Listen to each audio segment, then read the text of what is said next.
tidak sabar lalu mencari jalan pintas. Kesulitan ekonomi, kebetulan istrinya cakep, istrinya disuruh ngojek. Dah lu ngojek aja deh, gue nungguin setoran dah. Suami tapak di rumah. Saudara hadirin yang saya muliakan, buat sepintas memang mendatangkan materi itu mengatasi kesulitan ekonomi, tapi apakah bahagia? Walaupun rumah bisa jadi besar, perabotan bisa serba lebih lengkap dan ada, tapi apakah semuanya mendatangkan bahagia? Sementara suami kehilangan rasa cemburunya, dan dalam agama itu disebut dayus. Dayus, suami yang tidak punya rasa cemburu kepada istrinya. Dan orang dayus kayak begitu haram mendapat bau sorga. Bau sorga saja tidak dapat, apalagi masuk ke dalamnya. Ya tapi juga jangan lantas mentang-mentang harus cemburu sama istri, overacting. Suaminya nawar sayuran, laki pulang ngomel, lu pacaran ya sama tukang sayur. Itu juga over, saudara-saudara. Kesulitan ekonomi diatasi dengan sabar. Sabar dalam arti berusaha dengan tidak mengambil jalan pintas, berusaha tetap berada di jalan yang diridhoi oleh Allah. Ini yang jadi problema ini rumah tangga sekarang ini, kesulitan ekonomi, di mana lapangan kerja sulit, di mana persaingan hidup tajam, sedangkan kita hidup ingin seperti orang lain. Kita mudah gelap mata, mudah picik pandangan, mudah sulit pertimbangan, lalu mengambil jalan pintas. Kadang menjual akidah, menjual keimanan. Kebetulan penderingan kering, ada yang nawarin beras 3 liter sama Supermi 2 bungkus. Hari Minggu diajak ke gereja mau. Itu iman kena beras 3 liter telap. Kesulitan ekonomi, saudara-saudara, sehingga Imam Ali pernah berkata, kadal fakru ayyakuna kufran. Kemiskinan memang mudah membawa orang kepada kekafiran, kepada perbuatan-perbuatan yang bisa mengundang kekafiran. Oleh karena itu dalam tamsil lain beliau berkata, kalau ada ular dan ada kemiskinan, kemiskinan yang saya getok lebih dulu, kemiskinan yang saya bunuh lebih dahulu. Karena kemiskinan mudah membawa orang kepada kekufuran. Bagaimanapun sulitnya ekonomi yang dihadapi dalam rumah tangga, percayalah satu saat jalan keluarnya mesti ada. Mesti ada. Jangan sampai mengambil jalan pintas yang membuat kita keluar dari jalan yang ditinjau dari segi kemasyarakatan pun mendatangkan aib, ditinjau dari kehormatan berkeluarga pun mendatangkan nista, ditinjau dari segi ekonomi pun barangkali tidak akan mendatangkan kelimpahan materi. Jalan pintas pada umumnya, saudara-saudara, hanya memberikan kenikmatan yang sekejap. Dan apalah itu artinya kalau harus mengorbankan kesenangan yang abadi dan kekal. Kadang-kadang mengorbankan anaknya sendiri, anaknya dikomersilkan. Pokoknya siapa yang nyamper lu berangkat aja dah. Asal pulang nenteng pisang sama jeruk sebongsang, orang tua udah anteng aja udah. Saudara hadirin yang saya muliakan, setiap kita selalu berhadapan dengan kesulitan. Karena itu rumah tangga yang bertujuan mencapai mardhatillah, mereka sabar dalam menghadapi kesulitan. Tidak ada beras, puasa saja, puasa sunnah. Puasa sunnah, lapar tapi ada pahalanya. Daripada tidak puasa lalu ngegerundel, brengsek Tuhan, gue sembahyang melulu lapar juga. Sudah lapar tidak berpahala. Bukankah Rasulullah sendiri kalau pulang ke rumah Aisyah lalu berkata, ya Humairah, ada makanan hari ini? Ada makanan ya? Enggak ada bang. Alhamdulillah, kalau begitu saya puasa. Pulang dari mana-mana perut lapar, mau makan tidak ada makanan, bukan marah, bukan ngamuk, puasa. maka boleh puasa sunnah niatnya udah siang, jam 10, jam 11, asal dari pagi belum makan apa-apa. Niatnya jam 10 sah, dengan catatan dari pagi belum makan apa-apa. Jangan sudah sepiring setengah baru niat, itu lain. Itu ngojek namanya itu. Pengertian dalam kesulitan. Satu malam beliau pulang dari masjid agak larut. Habis ngajar banyak yang bertanya. Ketuk pintu, Assalamualaikum, Assalamualaikum. 3 kali beliau memberi salam, tidak ada jawaban, tidak dibukakan pintu. Rupanya istri beliau lelah bekerja di waktu siang, tidurnya pules benar. Marahkah Rasul? Tidak, beliau gelar sorban, tidur di depan pintu. Asraful anbiya wal mursalin ini, Rasul termulia ini, karena menghargai istrinya, tidur di depan pintu. Sampai Aisyah bangun sepertiga malam, terkejut buka pintu, suaminya ada di depan pintu. Beliau bangunkan. Ketika dibangunkan, Rasul lebih dulu berkata, maaf sayang, saya pulang terlambat. Sudah nggak dibukain pintu, tidur di depan, dibangunin, beliau duluan yang minta maaf. Pengertian. Kalau emosi, memang nggak dibukain pintu, tidur di depan. Begitu dibukain, yang enak kita tunjuk jidatnya.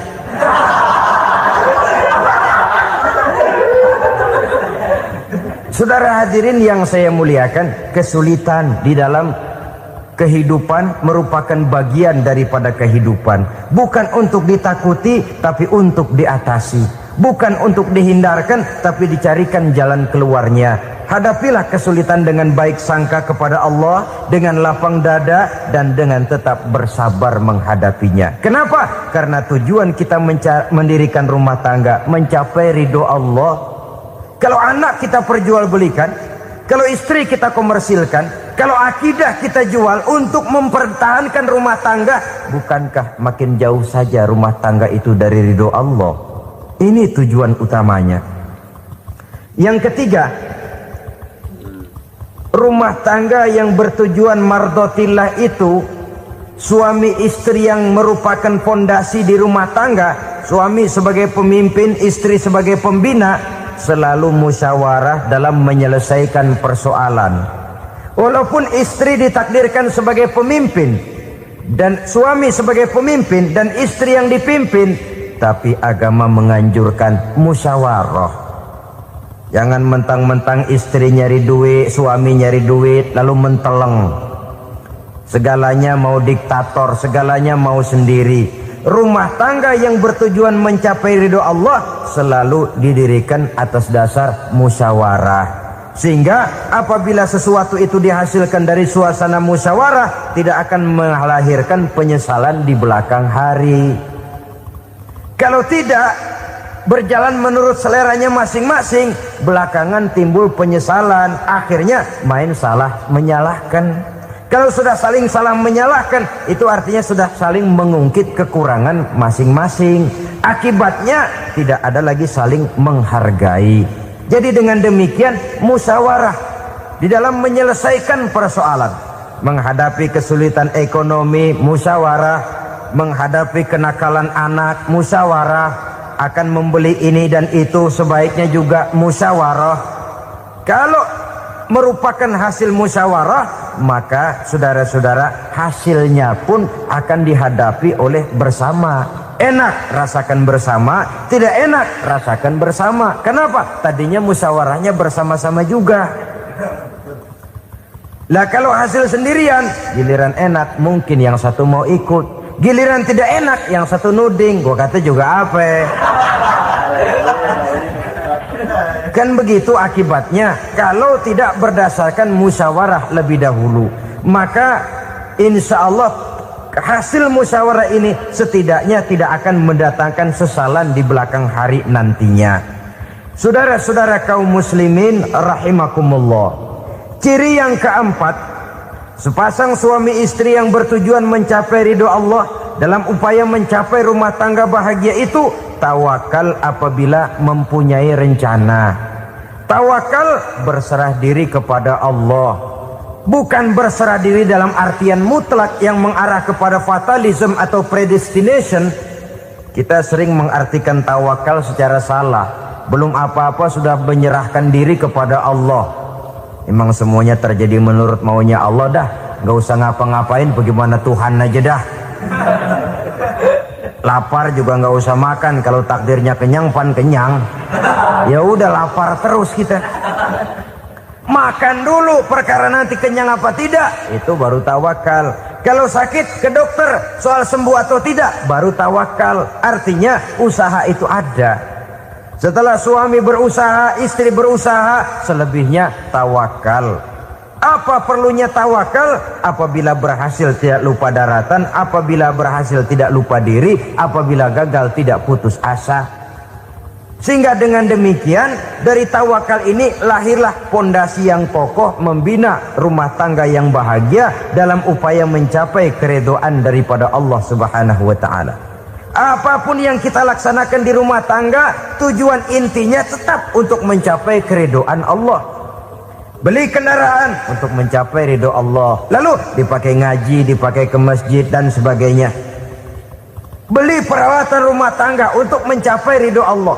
Mendidik anak untuk mencapai ridho Allah, membantu keluarga untuk mencapai ridho Allah, dan begitu selanjutnya. Tawakal apabila mempunyai rencana. Kemudian cirinya yang kelima, suami istri yang bertujuan mencapai ridho Allah selalu mempererat silaturahmi. Sebab seperti sudah saya sampaikan pada pertemuan terdahulu, dalam berumah tangga itu ada orang tua, ada mertua. Itu cuma perbedaan istilah, tapi hakikatnya adalah sama. Jangan karena perbedaan istilah lalu menyebabkan kita berbeda sikap. Kalau sudah berbeda sikap, tentu akan melahirkan perasaan yang tidak simpatik. Sebaiknya suami istri kalau sudah berumah tangga, jadikanlah orang tua tempat cerita yang enak saja. Yang tidak enak telan berdua, yang pahit rasakan berdua. Kesusahan dan kesulitan atasi berdua. Giliran enak ngomong sama orang tua, giliran senang cerita sama mertua. Sekarang kan kita balik. Kalau lagi senang duitnya banyak, anteng di rumah, kalem aja. Tapi lalu waktu susah, waktu susah, cerita kepada orang tuanya, cerita kepada mertuanya. Lalu kapan kita mau menyenangkan orang tua? Sudahlah mereka susah mendidik kita di waktu kecil, membesarkan kita, melakukan segala macam pengorbanan. Demi setelah kita berumah tangga, kesulitan rumah tangga kita tumpahkan juga kepada mereka. Pererat silaturahmi dan usahakan agar seluruh keluarga hanya menjadi tempat kita cerita yang enak-enak saja. Istilah sehari-harinya, kalau di rumah kita makan sama sayur bayam, keluar rumah diem, malah seluitan. Tetangga tanya, lu makan kayaknya enak banget apa sih? Daging ayam.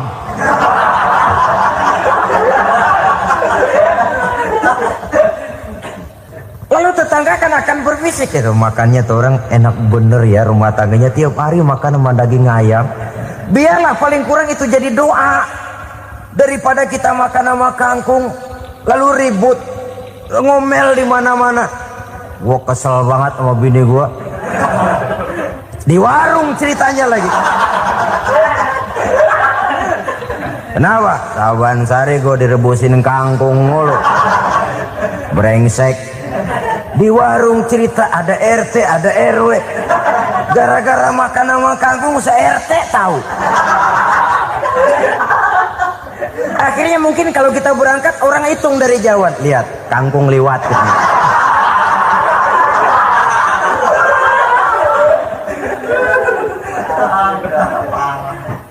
Bisa menjaga yang disebut security informasi, rahasia rumah tangga. Bahkan pernah saya berikan contoh karena ingin menghargai. Suami beliin kain batik buat istrinya. Istri tahu begitu sepintas, nih kain jelek nih.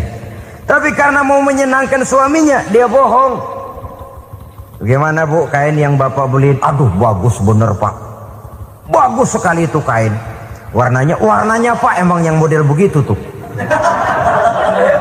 Tetangga kita mana ada yang pakai kain begitu pak. Ya emang nggak ada jelek. Menghargai. Sebab kalau waktu itu si istri jujur, yang timbul sakit hati suami. Bagaimana bu kain yang saya beliin? Goblok lo. Kain begitu dibeliin di pasar juga banyak 1.400, campur odol lagi. Sudahlah suami punya niat baik, sampai rumah digoblok-goblokin, tidak ada lagi rasa saling menghargainya.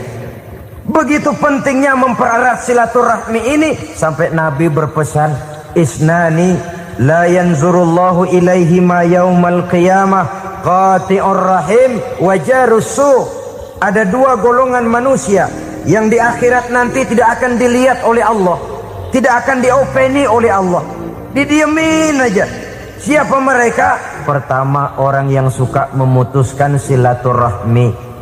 Yang kedua, tetangga yang jahat dengan tetangganya.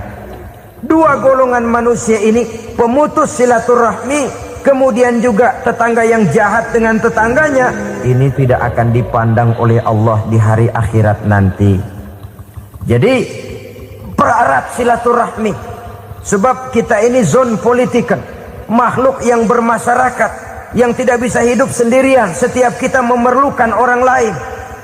Kita disebut kaya karena ada yang miskin. Kita disebut alim karena ada yang awam. Kita disebut berkuasa karena ada rakyat jelata. Tanpa rakyat tidak ada penguasa. Tanpa yang miskin tidak ada orang kaya. Kalau tidak ada yang jelek, siapa yang bilang cakep? Karena ngimbangi. Saudara hadirin, atas dasar ini mestinya kita selalu bersyukur dalam segala posisi. Tidak lalu salah terima kepada karunia yang diberikan Allah kepada kita. Saudara hadirin yang saya hormati, pererat silaturahmi, jadikan orang-orang tua kita tempat kita cerita yang enak-enak saja. Yang tidak enak, telan sendiri, usahakan sendiri, carikan jalan keluarnya sendiri. Setidaknya, ya diam sajalah. Kalau belum bisa membalas budi baik orang tua, setidaknya jangan menyakiti hati orang tua kita. Sudah lelah dan payah dia mengasuh kita, membesarkan kita, merawat kita. Demi setelah kita berumah tangga, seluruh kesulitan kita bawa lagi kepadanya. Karena itu buat para istri juga ini perhatian. Kalau dimarahi suami, jangan cepat-cepat pulang ke rumah orang tuanya. Nggak boleh diomelin dikit, main buntal aja. Gua pulang dah. Pulang. Sampai sana cerita habis-habisan, dikucek kejelekan suaminya. Nanti 2-3 hari balik aja lagi. Kan nggak lucu jadinya. Saudara hadirin, begitu juga suami. Mencaci maki habis istrinya, 2-3 hari bayar aja lagi. Konyol, istrinya sudah dicaci maki habis-habisan, dijeleki leluhur-leluhurnya, 2-3 hari baik lagi, mesraan lagi. Kata bininya dalam hati, gua lu jelekin juga, lu pakai juga, payah.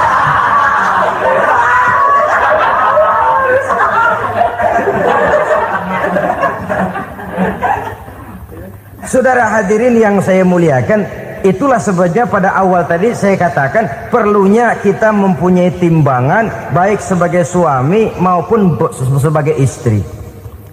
Nah, dari mempererat silaturahmi ini akan terjalin rasa kekeluargaan. Maka tradisi arisan keluarga itu bagus sesungguhnya untuk mempererat silaturahmi. Cuma celakanya bukan silaturahmi yang jadi tujuan, arisannya itu yang jadi tujuan. Akibatnya apa? Kalau belum narik mah semangat banget datang dah. Begitu udah narik aja udahan. Itu celakanya. Akhirnya silaturahminya jadi nomor 2, arisan semata-mata yang menjadi tujuan. Sesungguhnya itu bagus untuk mempererat silaturahmi. Karena kalau kita dengan kita sesama saudara sudah tidak saling mau mengenal, bagaimana dengan anak-anak kita? Bagaimana dengan cucu-cucu kita? 2-3 generasi yang akan datang tentu akan lebih saling tidak mengenal lagi. Baiklah ya, yang keenam, suami istri yang bertujuan untuk mencapai keridhaan Allah itu selalu berusaha tolong menolong di dalam kebajikan. Sebab Allah pesankan itu di dalam Al-Maidah ayat 6, wa ta'awanu 'alal birri wat taqwa Wala ta'awanu 'alal itsmi wal 'udwan. Bertolong-tolonganlah kamu di dalam kebaikan, di dalam bertakwa kepada Allah. Jangan bertolong-tolongan di dalam maksiat, di dalam dosa, dan di dalam usaha yang menimbulkan permusuhan. Kalau suami marah kepada seseorang, istri jangan ngipasin. Oh bang, yang begitu mah dibayain tuman. Bu, udah habisin aja dah. Anak-anaknya marahin sekalian. Ngipasin. Istri kesel sama tetangganya, suami ngipasin. Emang tuh tetangga kita, hahu. Habis orang dikipasin. Ta'awanu 'alal birri wat taqwa, bertolong-tolonganlah di dalam kebaikan.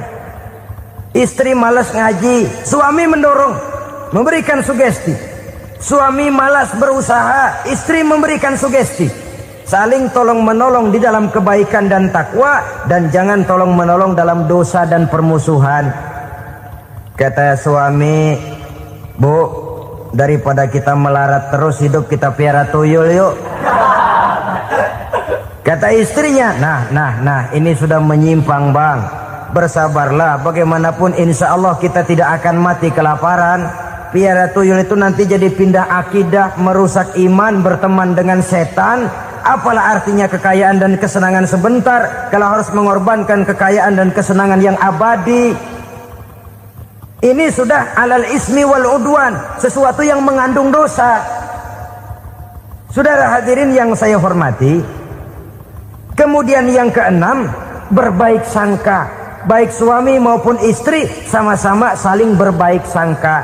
Suami melepas istri, istri melepas suami dengan hati yang ikhlas. Suami meninggalkan istri di rumah dengan jiwa yang bersih dan rasa yang aman. Ada rasa baik sangka, dan ini modal dasar. Kalau sudah dilandasi oleh buruk sangka, tentu yang lahir nanti adalah perasaan-perasaan yang tidak baik. Akibatnya sangat tidak menguntungkan. Inilah beberapa ciri dari rumah tangga yang didirikan atas dasar mardhatillah, mencapai keridhaan dari Allah. Nanti akan menyusul tujuan berikutnya, diantaranya mendapat keturunan, diantaranya lagi mendatangkan gairah untuk lebih berusaha mencari rezeki karena sudah merasa punya tanggung jawab berupa anak dan istri. Mempererat silaturahmi. Itu cuma tujuan-tujuan sekundernya saja. Tujuan primernya kita melakukan suatu nikah untuk mencapai keridhaan dari Allah Subhanahu wa ta'ala. Silakan punya istri cantik, kaya, tapi tujuan utamanya kita membina rumah tangga untuk mencapai ridho dari Allah. Karena itu dasarnya mawaddatan warahmah. Jangan cuma cinta, tapi juga kasih sayang. Cinta, kecenderungan kepada jasmani akan berakhir, tapi kasih sayang, kecenderungan kepada rohani, makin tua malah makin erat, makin tua malah makin mesra. Sehingga kadang kita menampak kakek-kakek dan nenek-nenek lagunya kayak pengantin baru. Apa cinta-cintaan? Tidak. Bagaimana kakek-kakek sama nenek-nenek harus bilang I love you? Yang masih ada itu waktu itu mawaddah, kasih dan sayang. Itu yang akan kekal, itu yang akan abadi. Tanpa materi orang sulit untuk bahagia, tapi materi semata bukan jaminan orang untuk bahagia. Nah, ciri yang terakhir dari rumah tangga yang bertujuan mencapai ridho Allah, sinar agama kelihatan di dalamnya. Baik suami maupun istri sama-sama orang yang taat melaksanakan ajaran agama. Saudara, mudah-mudahan walaupun singkat dapat menjadi sumbangan moral dalam kita mewujudkan rumah tangga yang bahagia menurut contoh yang diberikan oleh Rasulullah sallallahu alaihi wasallam. Terima kasih atas perhatian saudara. Mohon maaf atas segala kekurangan. Usikum wa nafsi bitaqwallah. Wassalamualaikum warahmatullahi wabarakatuh.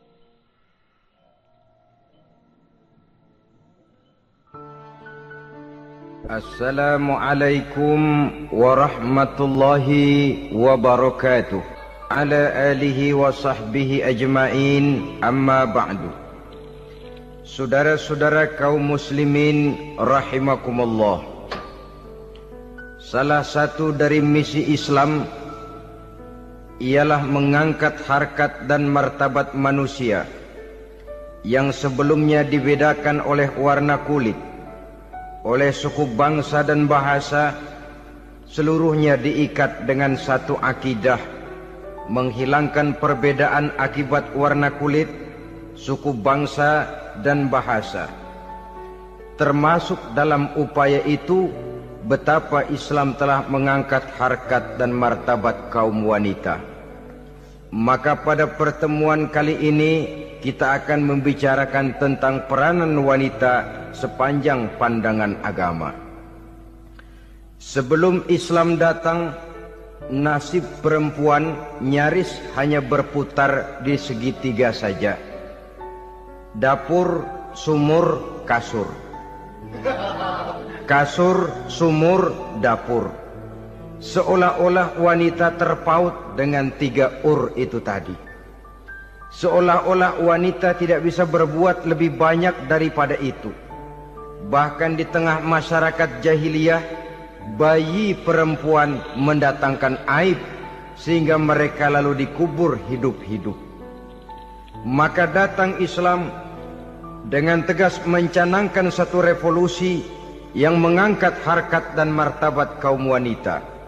Nabi bersabda, "An-nisa'u imadul bilad, iza saluhat saluhal bilad, wa iza fasadat fasadal bilad." Wanita adalah tiang negara. Jikalau baik wanita, baiklah negara. Jikalau rusak wanita, hancurlah negara. Dalam berbagai ayat Al-Quranul Karim menjelaskan tentang wanita dan peranannya. Al-Quran bercerita tentang Siti Hawa.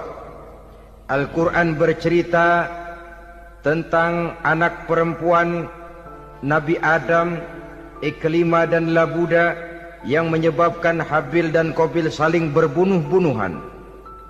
Al-Quran menceritakan bagaimana ibunya Nabi Musa mendapat wahyu untuk menghanyutkan anaknya di hilir sungai Nil. Al-Quran bercerita tentang Siti Maryam, ibu daripada Nabi Isa. Al-Quran bercerita tentang 2 putri Nabi Yusuf, yang akhirnya salah satunya menjadi istri daripada Nabi Musa. Pun Al-Quran bercerita tentang Ratu Balkis, seorang wanita yang menjadi penguasa di negeri Sabah, yang demikian besar pengaruhnya dan wawasannya. Dan banyak lagi Al-Quran menceritakan keadaan kaum wanita, sampai-sampai dalam Al-Quran ada satu surah yang dinamakan surah An-Nisa. Ini seluruhnya berarti bahwa Al-Quran telah menempatkan kaum wanita dalam satu posisi yang mulia dan terpuji. Al-Quran memberikan emansipasi, bahwa wanita berhak mengejar kemajuan sebagaimana halnya kaum laki-laki. Tetapi sungguh pun demikian, Al-Quran tetap memberikan batasan-batasan sepanjang emansipasi itu tidak bertentangan dengan kodrat kewanitaan itu sendiri. Kalau persamaan dan kemajuan, kalau emansipasi dan hak asasi sudah tidak sesuai lagi dengan kodrat kewanitaan, pada akhirnya bukan mengangkat harkat dan martabat kaum wanita, justru malah merendahkan derajat dan martabat kaum wanita itu sendiri. Seperti sebagian besar wanita ini, mereka berteriak menuntut tentang persamaan hak, tapi mereka melupa apa batasan daripada persamaan hak itu sendiri. Sesungguhnya Islam dengan segala konsepsinya yang mengangkat martabat kaum wanita itu, memberikan keleluasaan kepada kaum wanita untuk maju bersama laki-laki sepanjang tidak menginjak-injak kodrat kewanitaan itu sendiri. Kalau sudah sampai kepada menginjak kodrat kewanitaan, maka akan merendahkan martabat kaum wanita. Sebab apa?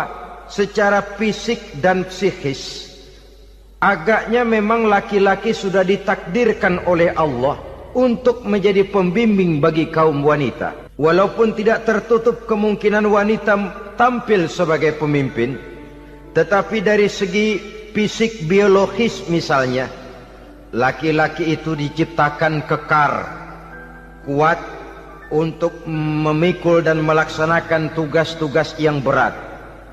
Sedangkan perempuan pada umumnya adalah lembut, ayu, lemot, denok, geboy, dan lain sebagainya. Maka kalau kita baca sejarah, Allah itu belum pernah mengutus rasul perempuan. Semua rasul laki-laki.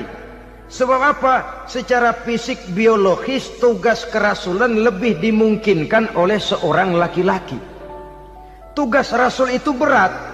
Kadang-kadang perang, dicaci maki, berhadapan dengan ujung tombak, ujung pedang dan lain sebagainya. Makanya seluruh rasul laki-laki, dan Allah belum pernah mengutus rasul perempuan. Dari segi lain, perempuan itu banyak terhalang untuk melaksanakan ajaran agama. Misalnya, 1 minggu dalam sebulan perempuan itu terkena cuti khusus, mengalami masa menstruasi, tidak sholat, tidak puasa, tidak melaksanakan ajaran agama yang tidak dibolehkan pada saat menstruasi itu. Kalau ada rasul perempuan, lalu saat malaikat akan menyampaikan wahyu, kebetulan rasulnya sedang wah, itu bisa balik lagi malaikat Jibril ke langit itu. Mau turun nyampein wahyu, balik lagi ke atas, ditegur, kenapa balik lagi Jibril? Rasulnya lagi head.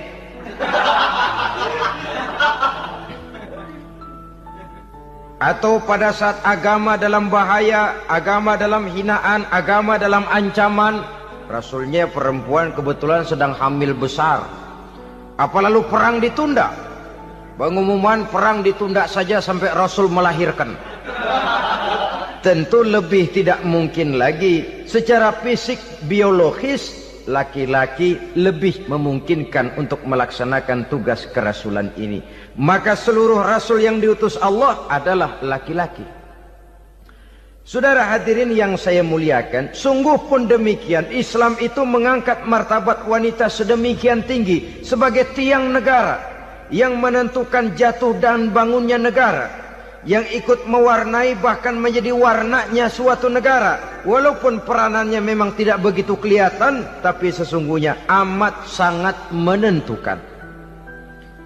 Oleh karenanya, secara umum, emansipasi yang digariskan oleh Islam, emansipasi yang tidak bertentangan dengan kodrat kewanitaan di berbagai aspek kehidupan.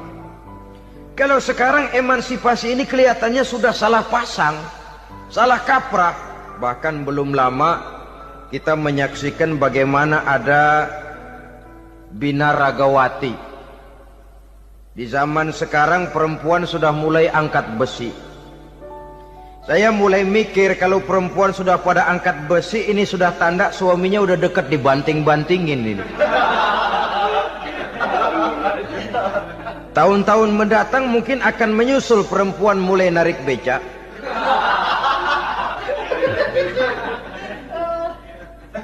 Nampaknya kan sudah tidak lagi mengindahkan kodratnya sebagai wanita. Ada olahraga yang hanya pantas dikerjakan oleh laki-laki. Oleh karena itu pada kesempatan ini kita akan mencoba melihat peranan wanita dari berbagai dimensinya. Yang pertama, peranan wanita sebagai istri. Adalah Rasul memilih istri pertamanya Sayyidatuna Khadijah radhiyallahu anha. Kalau pilihan utama beliau pertama kali nikah dengan Siti Khadijah, jelas itu pilihannya bukan karena kecantikan. Kenapa?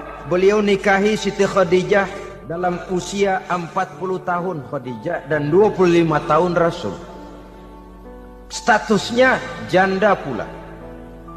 Kalau beliau seorang pemburu kembang, pemburu bunga, kenapa mesti nikah dengan janda berumur 40 tahun? Sedangkan beliau waktu itu masih berumur 25 tahun. Apa sasaran utamanya? Bisa kita lihat nanti. Setelah beliau diangkat menjadi Rasul, ternyata Khadijah lebih daripada seorang istri. Beliau masuk ke dalam staf Nabi. Orang lain beliau belum beriman, beliau malah beriman lebih dahulu sebagai perempuan pertama yang masuk Islam. Orang lain memusuhi Nabi, beliau malah mengorbankan hartanya untuk membantu perjuangan Nabi. Istri setia semacam ini, dengan peranannya sebagai istri yang sedemikian rupa, memberikan andil yang sangat besar bagi kesuksesan dan keberhasilan seorang suami. Sebaliknya, seorang istri bisa mempengaruhi suaminya. Seorang suami yang jujur, polos, lugu, sederhana, bisa jadi koruptor ulung kalau didorong-dorong oleh istrinya. Seorang istri Pak Lurah memang tidak ikut mengatur kelurahan, tapi dia bisa mewarnai suaminya. Seorang istri gubernur memang tidak ikut mengatur provinsi, tapi dia bisa mewarnai suaminya. Sepanjang warnanya positif, tentu sangat baik dan sangat diharapkan. Tetapi kalau warnanya negatif, kiamatlah akibatnya umat ini. Oleh sebab itu, peran pertama dari kaum wanita sesungguhnya adalah sebagai istri yang mendampingi suami untuk mengolah dan melaksanakan tugas-tugas besar. Dari seorang yang paling kecil sampai kepada seorang yang punya jabatan paling tinggi sekalipun, pengaruh dan peranan istri memang sangat menentukan. Saudara hadirin kaum muslimin rahimakumullah. Itulah sebabnya Nabi menikah dengan Siti Khadijah.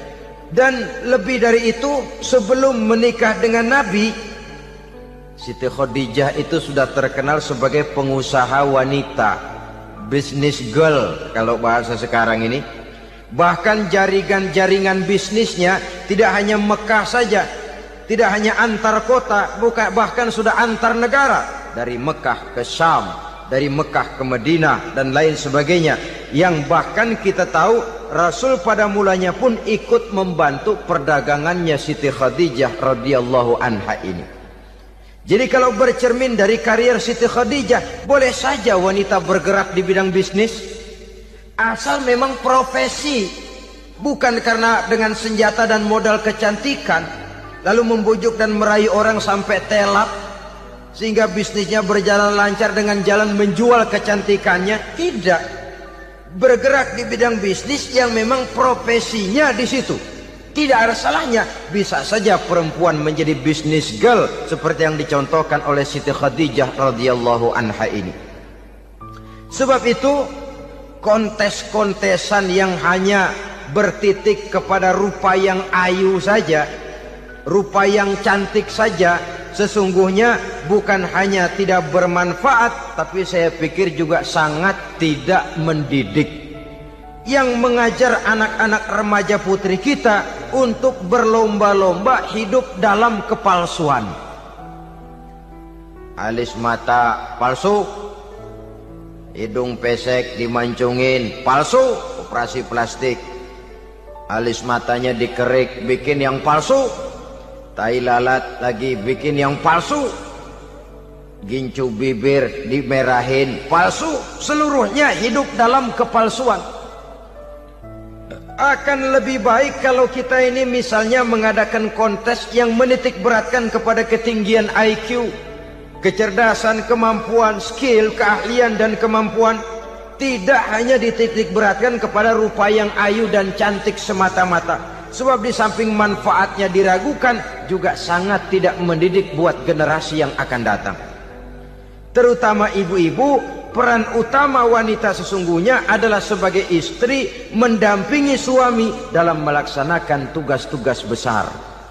Satu hari, serombongan ibu-ibu pernah datang menghadap Rasul mengajukan satu resolusi. Protes kalau bahasa kita sekarang. Ya Rasul, ada apa bu? Kalau laki-laki sih enak. Enak bagaimana?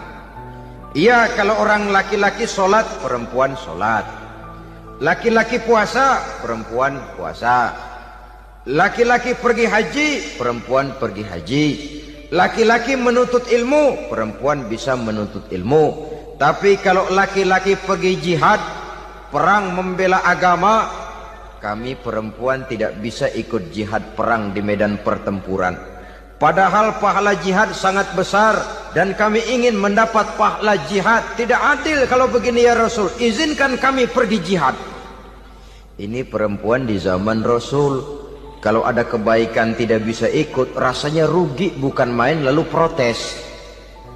Apa jawab Rasul? Beliau senyum. Ibu-ibu jangan khawatir, walaupun ibu-ibu tidak maju ke medan perang, ada ibadah yang pahalanya sama dengan pahala jihad itu.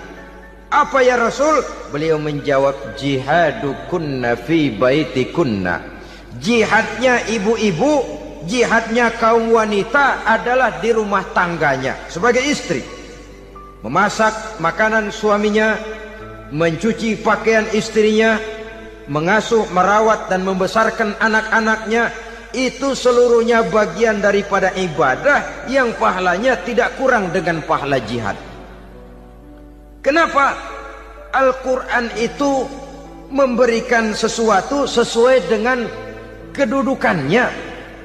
Kalau perempuan pergi perang jihad membela agama, musuhnya laki semua, kayak apa perangnya? Itu musuhnya bisa nggak mau pakai pedang, perangnya udah gulat aja udah. Sehingga Rasul lalu memberikan satu jalan keluar yang membuat wanita-wanita itu lega. Jihadukunna fi baitikunna. Ibu-ibu sih tidak usah khawatir, jihad ibu adalah di rumah tangga ibu-ibu semua. Sejak bangun tidur sampai tidur kembali, nyaris kaum ibu itu 24 jam pekerjaannya. Sebagai istri, dia melaksanakan jihad di rumah tangganya. Peranan wanita yang pertama adalah sebagai istri, yang walaupun tidak kelihatan dan menonjol seperti halnya laki-laki, tapi sangat mewarnai, bahkan menjadi warna dari tugas apapun yang dihadapi oleh suaminya. Dulu ada seorang orator, kalau pidato hebat bukan main. Kalau dia bernada gembira, semua orang senyum. Kalau dia bercerita tentang sesuatu yang sedih, satu masjid orang nangis. Orang tanya kepadanya, Pak, bisa pidato begitu hebat, siapa yang bikin? Ya saya sendiri. Istrinya dari belakang bilang, tidak, yang bikin pidatonya hebat saya. Kata suaminya, mana bisa, saya, kata istrinya. Kalau saudara tidak percaya, tunggu Jumat depan. Dia khutbah Jumat, saya akan bikin khutbahnya tidak hebat, kata istrinya. Sudah hari Rebo, siap-siap mau bikin konsep khutbah. Baru mau nulis, datang istrinya. Bang, tolong pegangin anak, saya mau ke warung. Mau bikin konsep lagi, kata istrinya, bang tolong ini, tolong itu, tolong ini. Sampai mau berangkat khutbah Jumat, khutbah belum selesai dibikin. Begitu naik mimbar, kehabisan bahan. Sudah 10 menit masih ama ba'du. Ini yang dengar heran, ini orang kok bicaranya bisa cuma amat sama badu saja. Di situ kelihatan saudara-saudara betapa peran serta istri yang walaupun tidak kelihatan oleh pandangan mata yang zahir, tapi teramat sangat menentukan. Sekali lagi, tidak ada seorang suami bisa sukses jadi apapun dia tanpa peran serta istrinya di rumah. Tidak ada kemajuan yang bisa diperoleh kalau tidak karena peran serta istrinya di rumah. Tidak ada kesuksesan yang bisa diraih tanpa keikutsertaan daripada istrinya di rumah. Walaupun suaminya yang dikenal orang, suaminya yang dipuji orang, suaminya yang disanjung orang, bagian besar tetaplah saham dan andil daripada istrinya yang di rumah itu. Ini makna an-nisa imadul bilad. Wanita adalah tiang negara. Jikalau baik wanita, baik negara. Jikalau rusak wanita, hancur negara. Karena wanita, negeri Salba menjadi terkenal, tentram, aman, wawasan politiknya luas. Seorang semacam Cleopatra bisa menaklukkan Julius Caesar. Dan begitu selanjutnya. Banyak cerita-cerita betapa wanita yang berperan di belakang layar ini bahkan bisa menggoyangkan negara. Bahkan yang paling dekat saja contoh dengan kita, Senator Gary Hart. Saudara masih dengar tentu itu. Betapa harus terpaksa mengundurkan diri dari pencalonan presiden Amerika karena kasusnya dengan Donna Rice itu, dengan hostess itu. Betapa di sini seorang perempuan atau seorang wanita sanggup membongkar seseorang yang punya masa depan ceria untuk menuju kursi kepresidenan dari suatu negara adidaya seperti Amerika, bisa gagal berantakan karena skandalnya itu. Apa penyebabnya? Wanita. Tapi wanita juga bisa menyebabkan menjadi cambuk majunya laki-laki. Wanita juga bisa menghancurkan dan mengubur laki-laki. Saudara hadirin yang saya muliakan, ia memang kelihatannya makhluk yang lemah, tapi di balik kelemahannya itu sesungguhnya dia bisa menelan laki-laki yang bagaimanapun besarnya. Saudara-saudara kaum muslimin rahimakumullah, terutama ibu-ibu yang saya hormati, jadi peranan yang pertama wanita sebagai seorang istri. Yang kedua, wanita sebagai ibu. Ini juga sangat besar pengaruhnya dalam membentuk generasi masa yang akan datang.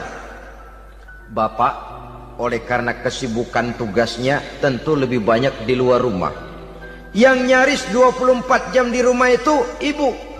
Bagaimana dia merawat anaknya, bagaimana dia menaruh perhatian terhadap anaknya, bagaimana ia melimpahkan kasih sayang kepada anak-anaknya, akan membentuk kepribadian anak dan artinya membentuk generasi yang akan datang. Kalau seorang ibu sudah cuek-cuek saja kepada anaknya, padahal Quran mengatakan al-jannatu tahta aqdamil ummahat, surga di bawah telapak kaki ibu. Hadis ini bisa kita artikan macam-macam. Pertama, anak tidak akan mendapat kebahagiaan tanpa ridho daripada ibunya. Kedua, ibu adalah wanita agung yang harus ditaati. Ketiga, neraka atau surga anak bergantung kepada ibu, bagaimana dia mewarnai anak. Kalau ibunya cuek-cuek saja sama anaknya, dan sering jadi contoh klasik, kalau anak ayamnya beduk maghrib belum pulang, satu RT dicariin, hansip diundang, kalau perlu dan ramil dilaporin. Tapi kalau anak gadisnya jam 12 tengah malam belum pulang, ibu tenang saja Pak. Tidak tergerak dan tidak tertarik hatinya. Ya tentu tidak semua. Kalau sudah begitu, bukankah hakikatnya ibu sudah menciptakan neraka buat anaknya sendiri? Khalil Gibran dalam satu tamsil yang indah pernah mengatakan, kalau kita diberikan sebutir mutiara, sebutir intan, dan intan itu sebutirnya sebesar telur ayam, benda yang sangat langka dan berharga, tentu kita sayang intan atau mutiara itu. Kita jaga baik-baik, kita simpan dalam kotak, kotaknya kita kunci, kotak itu kita simpan di dalam lemari, lemarinya kita kunci lagi, lemarinya ada di dalam kamar, kamarnya pakai pintu, pintunya kita kunci lagi, kamar itu ada dalam rumah, rumahnya pakai pintu, dikunci lagi, kemudian rumahnya pakai pintu gerbang besar, gerbangnya juga digembok lagi. Untuk menjaga intan itu jangan sampai hilang, begitu usaha kita berlapis-lapis. Dan intan itu sudah diberikan kepada kita, kata Khalil Gibran. Apa dia? Anak-anak yang diamanahkan Allah kepada kita. Itu intan-intan mahal, itu mutiara-mutiara pilihan yang dititipkan dan diamanahkan untuk kita jaga sebaik-baiknya. Haruskah dia sia-sia di tangan kita? Haruskah dia merana jatuh di tangan ibu yang tidak punya tanggung jawab? Saudara hadirin yang saya muliakan, oleh karenanya peranan sebagai ibu ini sangat menentukan bagi pembentukan generasi yang akan datang. Salah ibu mengarahkan anak, akan lahir generasi mendatang yang tidak kita harapkan. Sehingga Nabi bersabda, kullu mauludin yuladu 'alal fitrah fa abawayhi yuhawwidanihi aw yunassiranihi aw yumajjisanihi. Setiap bayi dilahirkan dalam keadaan suci. Setiap bayi dilahirkan dalam keadaan bersih, tidak punya dosa. Islam tidak mengenal dosa warisan. Semua saja bayi lahir dalam keadaan suci dan bersih. Kalau demikian lalu bagaimana? Kata Nabi, ibu bapaknya lah yang kelak akan menjadikan anak itu sebagai Yahudi, yang kelak menjadikan itu anak itu sebagai Nasrani, atau menjadikan anak itu sebagai Majusi. Ibu bapaknya yang mewarnai anak. Ibaratnya anak itu kertas putih, mau ditulis tinta hijau warnanya hijau, mau ditulis tinta merah warnanya merah, mau ditulis tinta hitam pun warnanya hitam. Oleh karena itu pembentukan anak yang soleh secara mental sesungguhnya sudah diwarnai oleh kebiasaan ibu bapak dalam pergaulan di rumah tangganya secara mental. Sehingga dengan demikian saudara-saudara, salah kaprah ibu dalam mengarahkan anak-anaknya akan melahirkan generasi penerus yang sungguh-sungguh tidak kita harapkan, dan pada gilirannya akan membahayakan perkembangan bangsa dan negara, membahayakan kita sebagai suatu umat. Apalagi sekarang ini masih banyak orang-orang muslim, orang-orang tua muslim yang kadang-kadang menyekolahkan anaknya di sekolah yang membahayakan akidahnya, mematikan imannya, menghancurkan tauhidnya. Pokoknya asal bonafid keluar sekolah ada jaminan lapangan kerja, perkara anak mau kafir mau murtad bukan urusan. Alangkah ironi dan sangat menyedihkan. Saudara-saudara yang saya hormati, jadi dari segi kaum wanita peranan ibu sangat besar. Dari segi anak, ketaatan kepada ibu, doa restu ibu akan membawa kepada kebahagiaan hidup. Doa ibu mustajabah, kutukan ibu manjur. Beberapa hikayat dan riwayat menjadi contoh dan tamsil buat kita betapa tidak ada satu kebahagiaan di dunia ini yang bisa ditegakkan tanpa doa restu daripada ibu. Pantas kalau dalam Al-Quran ada ummul kitab, ibunya atau induknya kitab. Tiap negara punya ibu kota, bapak kota tidak ada. Lalu lagi wawasan Nusantara disebut ibu pertiwi, bapak pertiwi kemana tahu. Saudara hadirin yang saya muliakan, lalu dalam peringatan hari-hari besar nasional ada yang namanya Hari Ibu. Hari bapak nggak pernah diperingati. Ada Hari Ibu, dan ibu itu pun ada Ibu Kartini, ada Ibu Dewi Sartika, dan macam-macam lagi yang seluruhnya merupakan refleksi dan gambaran betapa peranan kaum wanita di dalam kehidupan ini yang memang banyak mewarnai dan menjadi warna dari suatu kegiatan. Saudara-saudara kaum muslimin rahimakumullah, apabila yang pertama tadi kita melihat peranan kaum wanita sebagai istri, betapa ia berpengaruh besar dalam ikut menunjang keberhasilan dan kesuksesan suaminya.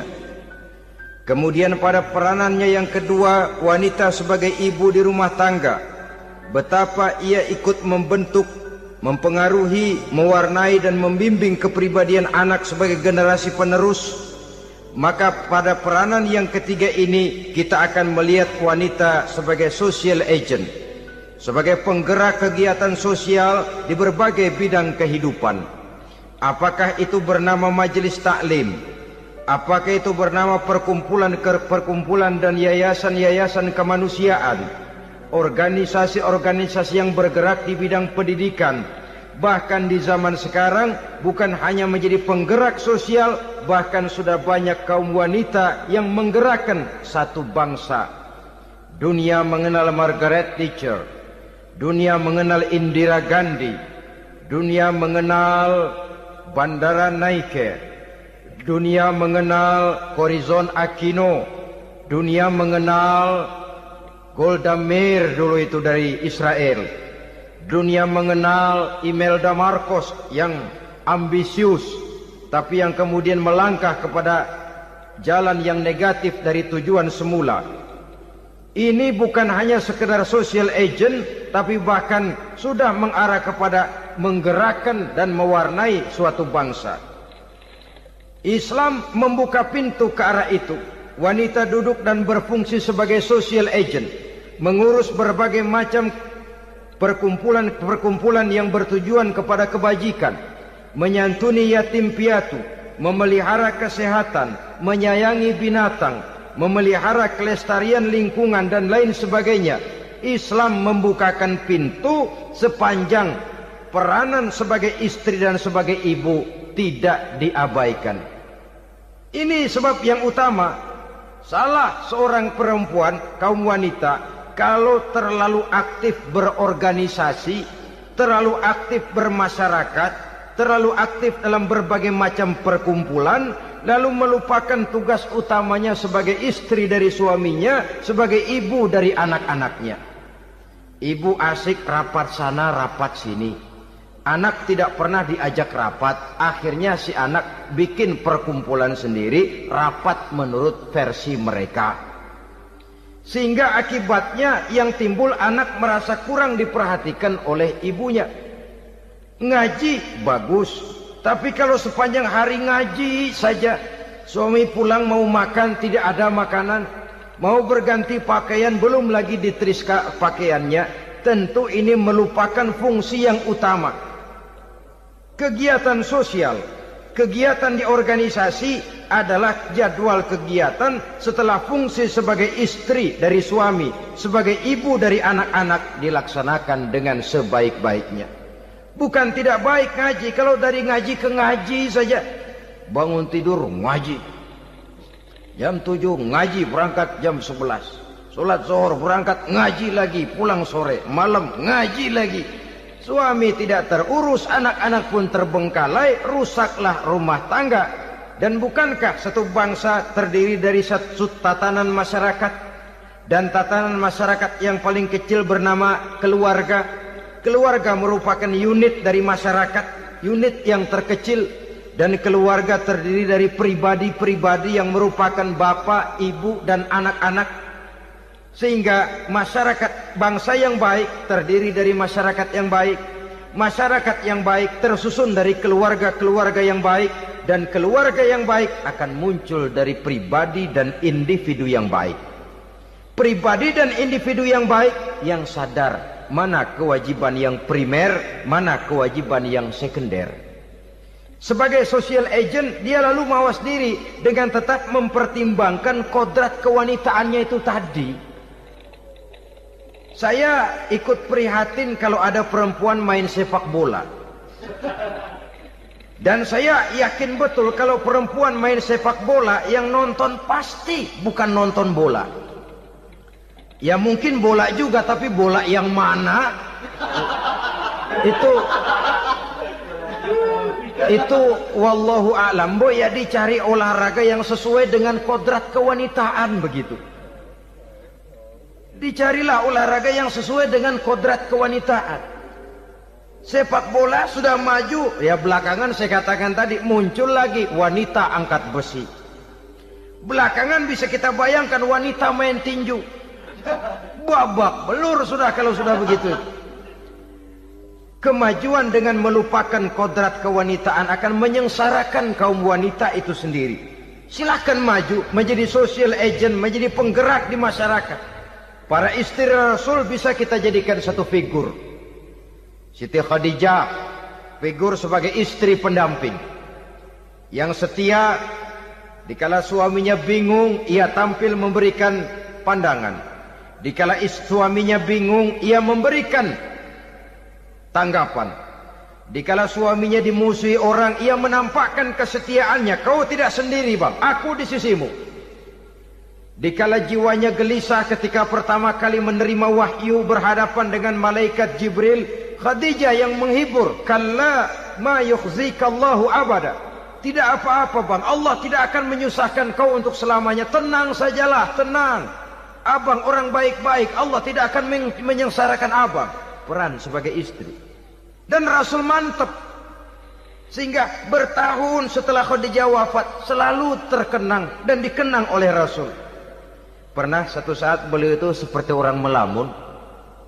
Aisyah tanya, kok seperti ngelamun bang? Iya, kata Rasul, saya seperti mendengar suara terompahnya Khadijah di surga. Padahal Khadijah sudah lama wafat. Aisyah mendengar itu rada sedikit manyun. Kata Aisyah, bang, cukup sekali ini saja, jangan sebut-sebut lagi nama itu ya. Cemburu rupanya.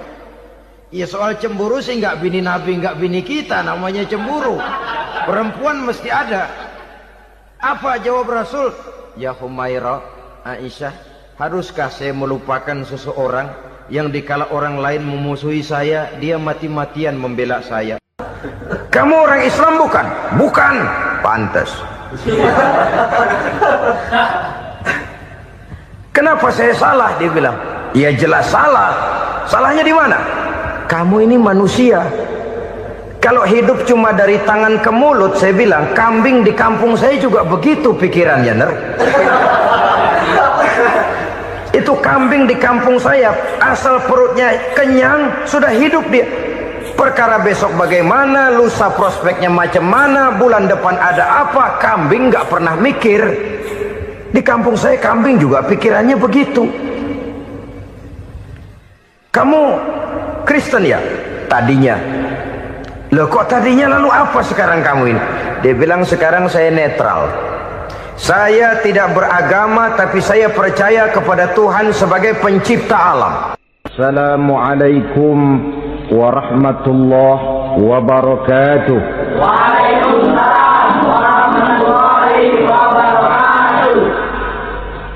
Alhamdulillah, wassalatu wassalamu ala sayyidina Rasulillah, Sayyidina wa maulana Muhammad ibn Abdullah wa ala alihi wa sahbihi wa mawala, la hawla wa la quwwata illa billah, amma ba'du. Bapak-bapak, ibu-ibu, saudara-saudara kaum muslimin rahimakumullah. Di dalam kehidupan kita sebagai seorang muslim, minimal 5 kali dalam sehari semalam kita mendengar seruan untuk mendirikan solat yang disebut azan. Ada kalimat menarik di dalam kalimat azan itu, yakni seruan hayya 'alal falah, marilah menuju kepada keberuntungan, marilah meraih kemenangan. Seruan ini adalah kecenderungan dari setiap manusia, apapun warna kulitnya. Artinya, setiap orang dalam hidup selalu ingin meraih dan mencari kemenangan. Kemenangan akan melahirkan kepuasan batin, dan kepuasan batin memberikan kebahagiaan. Sedangkan kekalahan melahirkan penderitaan batin, dan penderitaan batin menjerumuskan seseorang di dalam berbagai bentuk kerugian. Jikalau inilah seruan azan, maka masalahnya ialah apa yang menyebabkan kita meraih kemenangan. Al-Quranul Karim memberikan tuntunan dan ajaran kepada kita bahwa orang-orang yang memperoleh kemenangan itu tidak lain adalah orang-orang yang bertakwa. Hanyalah mereka yang bertakwa kepada Allah Subhanahu wa ta'ala pada akhirnya akan tampil sebagai pemenang. Lalu siapa orang yang bertakwa itu? Dijelaskan dalam awal-awal Al-Baqarah, orang yang bertakwa yang akan meraih kemenangan. Pertama, allazina yu'minuna bil ghaib, yaitu orang-orang yang beriman kepada yang gaib. Percaya bahwa ada alam yang gaib, alam yang abstrak, alam yang tidak bisa dijangkau oleh salah satu daripada panca indera kita. Mereka percaya dan beriman kepada adanya malaikat, beriman kepada adanya iblis dan jin, beriman kepada adanya alam kubur, beriman kepada adanya alam mahsyar, beriman kepada adanya alam akhirat, beriman kepada adanya surga dan neraka. Beriman bukan cuma sekedar beriman dalam ucapan bibir saja, tetapi beriman yang nilai iman itu mampu mewarnai gerak dan gaya hidupnya. iman yang meresap sampai ke tulang sumsum, kemudian memberikan dampak positif di dalam kehidupan manusia. Alam, kita tahu, adalah sesuatu yang selain Allah, dan Allah bukanlah alam. Apapun namanya selain daripada Allah, itu adalah alam. Alam pada hakikatnya terbagi menjadi dua. Ada alam syahadah, alam nyata, alam konkret, alam yang bisa dijangkau oleh salah satu indera kita. Kemudian ada alam ghaib, alam yang tidak bisa dijangkau oleh panca indera kita, alam metafisika, alam abstrak, alam yang wajib kita imani keberadaannya. Kita percaya bahwa malaikat itu ada, kita percaya kepada jin, bahwa jin itu ada, kita percaya kepada adanya iblis dan setan. Bukan percaya kepada iblis dan setannya, percaya bahwa iblis dan setan itu ada. Itu termasuk salah satu daripada sifat orang yang bertakwa kepada Allah. Saudara-saudara kaum muslimin rahimakumullah, kecenderungan pembangunan yang lebih bersifat materialistis biasanya menggeser aspek kehidupan rohani. Orang berpikir empiri, dan dalam pola pikir yang demikian, maka alam gaib tidak lagi mendapat perhatian. Aspek kehidupan yang bersifat rohaniah malah mulai ditinggalkan. Akibatnya terjadilah kepincangan di dalam kehidupan kita. Pernah ada satu pengalaman pribadi dalam perjalanan kembali ke tanah air. Dalam pesawat di sebelah kanan saya duduklah seorang Jerman, namanya Heiner Simonsen. Iseng saya ajak kenalan, saya ajak ngobrol, saya tanya dia. Saya bilang, Mas Heiner ini, kalau pesawat yang kita tumpangi ini jatuh ke bawah, kira-kira apa yang bakal terjadi, Mas? Dia bilang, kita semua akan mati. Begitu? Ya. Oke. Apa itu mati? Tanya saya. Dia bilang, untuk tahu apa itu mati, kita harus tahu lebih dahulu apa itu hidup. Saya pikir nih bule bisa ngomong juga. Baiklah kata saya. Apa hidup menurut Anda itu? Oh, hidup itu dia bilang, kalau seluruh anggota badan kita bekerja secara normal, paru-paru memompa darah secara normal, jantung berdetak secara normal, sel-sel tubuh bekerja secara fit, dan organisme tubuh hanya mau bekerja secara normal, dia bilang, kalau kita memberi makan yang cukup, menu yang teratur, dan gizi yang lengkap. Saya bilang, kesimpulannya apa, Ner? Dia jawab, hidup adalah dari tangan ke mulut. Life is from the hand to the mouth, kata dia. Hidup adalah dari tangan ke mulut. Jadi masalah hidup tidak lebih daripada masalah isi perut. Orang pergi pagi, pulang sore, peras keringat, banting tulang, perut yang dibelain. Saya bilang, you are wrong. Sampean salah, Ner. Kamu orang Islam bukan? Bukan. Pantas. Kenapa saya salah? Dia bilang. Ya jelas salah. Salahnya di mana? Kamu ini manusia. Kalau hidup cuma dari tangan ke mulut, saya bilang, kambing di kampung saya juga begitu pikirannya, Ner. Itu kambing di kampung saya, asal perutnya kenyang, sudah hidup dia.